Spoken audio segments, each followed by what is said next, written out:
معروف اداکار سلیم معراج نے نجی انٹرویو میں انکشاف کرتے ہوئے بتایا، ایک تھیٹر ڈرامے کی ریکارڈنگ کے لیے کچھ عرصہ قبل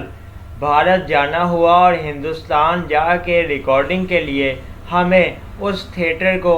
پلے کو پیش کرنا تھا اور کچھ دن ہندوستان میں قیام بھی کرنا تھا۔ اداکار سلیم معراج نے کہا کہ یہ ایک مشکل ایکسپیرینس تھا۔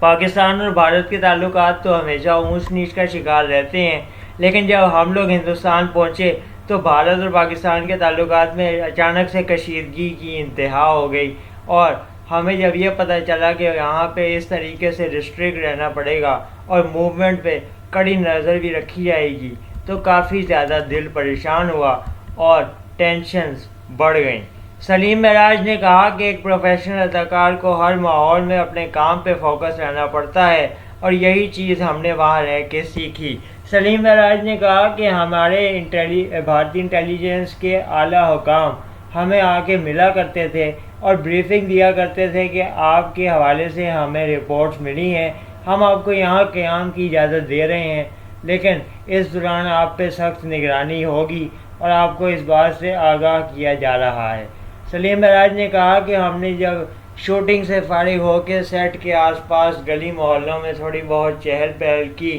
اور جا کے دیکھا تو بھارتی عوام نے ہمارے ساتھ کسی قسم کا تعصب نہیں برتا، بلکہ ہمارے ساتھ بہت اچھی طرح گھلے ملے اور ہمارے ساتھ اچھے طرز اور طریقہ اپنایا اور اچھا رویہ اختیار کیا۔